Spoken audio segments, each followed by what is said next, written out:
Почитувани колеги, почитувани граѓани. Деновиве расправаме за тема која најдиректно влијае на животот и иднината на граѓанинот. Тема од која се креира целокупната клима во една држава. И никако не можам да разберам како на таа тема, односно буџет на државата, ние тука гледаме со толку голема различност, како да не живееме во истата држава. За едните, оние патриотите, Македонија економски цвета, Македонија е умерено задолжена, Македонија има идеална фискална и економска политика, развојна политика, додека од другата страна упорно македонскиот граѓанин бара правда, секојдневно се бори со сиромаштија, секојдневно се соочува со својот празен фрижидер, со својот празен паричник и со својот празен стомак. Може би некому овие зборови му личат на празни флоскули, на стереотипна опозицијска реторика, но дај Боже да е така, почитувани колеги. Реалноста е многу сурова.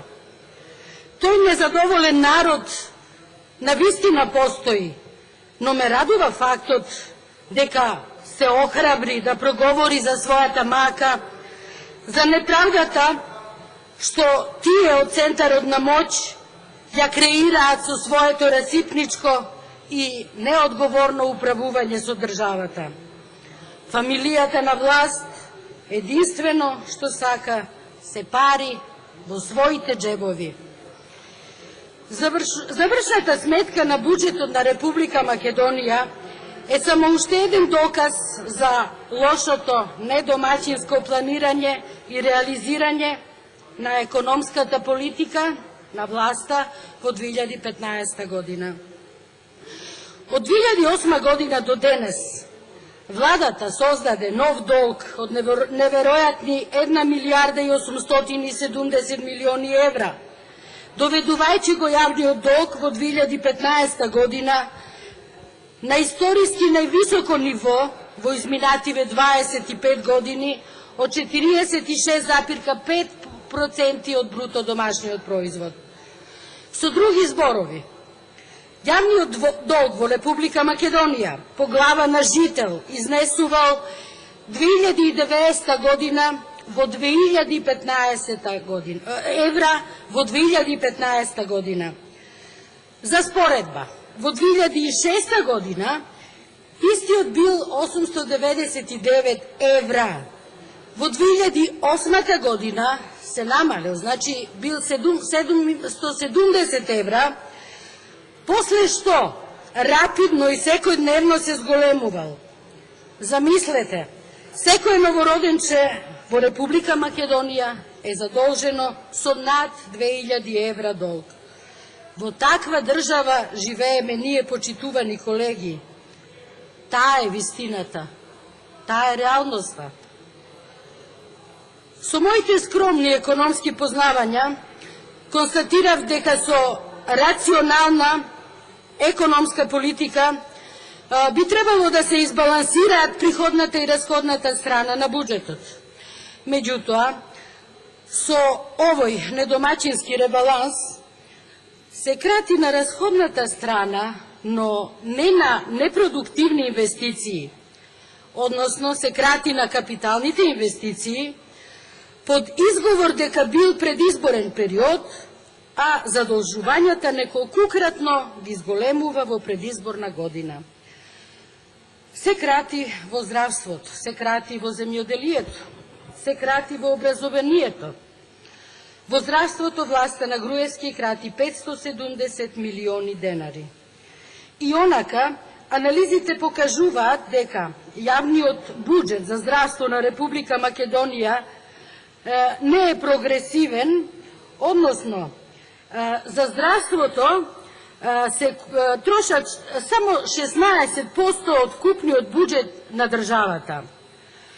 Односно, со други зборови, при распределбата на средствата по јавни сектори, Не е запазен принципот на буџетирање засновано на приоритети, туку распределбата е базирана на примена на однапред развиена математичка формула за алокација.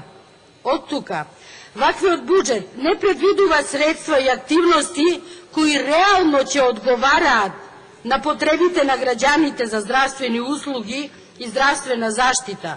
Туку, едноставно, здравјето на граѓаните зависи од целокупната буџетска политика на владата на Република Македонија. На Центарот на моќ не му беше тешко да скрати пари за клиничкиот центар, толку очекуван во Скопје, потоа за клиничката болница во Штип. Исто така, со овој ребаланс намаливте средства за Тетовската болница и болницата во Кичево. За нив, со буџетот за 2016 година, беа предвидени 20 милиони и 100 илјади денари.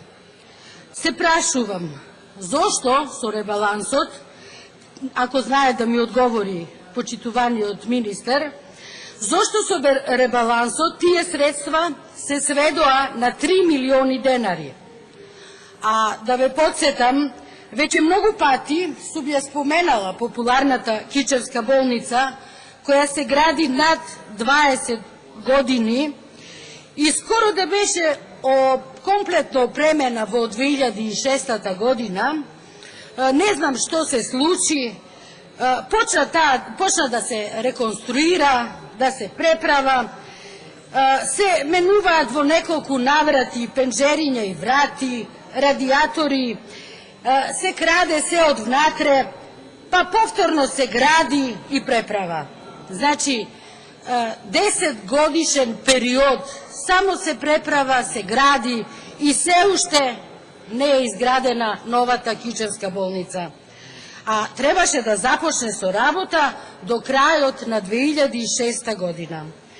За сметка на 20 годишната надеж дека новата болница ќе проработи, сега, во актуелнава состојба, моите колеги работат во италијанската конјушница од 1943 година. Во услови, не дај Боже, да ги искусите на свој грб. Јас ги имам искусено, затоа го кажувам ова. Ако некој не ми верува за ова или некој може би ќе ме побие, може слободно да се прошета со мене деновиве низ Кичевската болница, а и низ другата болница до неа, каде што има хоспитализирани пациенти, кои сами си носат од дома чаршав за креветот, сами си носат чебе, некој си носи и перница, и сами си купуваат системи, сами си купуваат гази и таблети. Значи, такви се условите реални во нашето здравство, во целокупното македонско јавно државно здравство, почитувани колеги. И пациентите во ваквите услови постојано се молат, не дај Боже, повторно да дојдат да примат терапија во едни вакви услови, почитувани. Попатно можеме да ја посетиме, посетувајќи ја болницата, попатно би можеле да ја видиме и популарната Кичевска депонија, која изградена во 1959 година, која се наоѓа во непосредна близина на нашата болница, почитувани.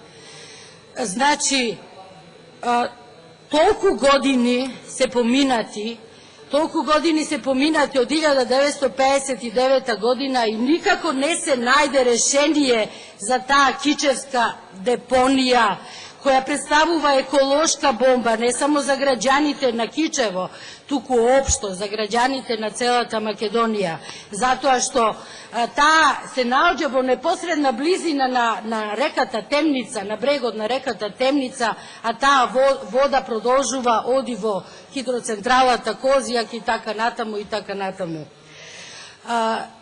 Знаеме сите какво беше загадувањето во Кичево изминативе неколку години. Значи и таа депонија придонесе исто така за дополнително за загадувањето покрај рек Осломеј, што го нема филтерот за десулфуризација, почитувани колеги. Значи таква е состојбата во мојот град Кичево.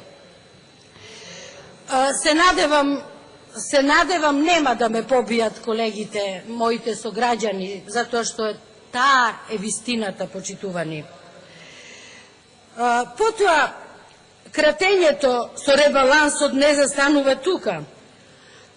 Се крати на превенција, го кажаа тоа претходните мои говорници. 96 милиони денари се крати на превенција. Се крати на вакцини 60 милиони денари. Се крати на инсулин 90 милиони денари, односно 40.000 инсулинозависни пациенти постојано стрептат дали ќе имаат инсулин, почитувани. Зависни се од инсулинот, им зависи животот од тоа. Потоа, со ребалансот се крати на диализа, се крати на трансплантација, се крати на руралните амбуланти од 20 милиони денари. Потоа се крати 96 милиони денари на превенција и лекување на малигните заболувања. И не ќе беше ли, почитувани колеги, подоблесно да направевте рестрикција, например, на разделот, други трошоци и репрезентации, потоа на квази уметнички слики, на стилски мебели, на фасади, на фонтани, на канделабри, на рајски градини.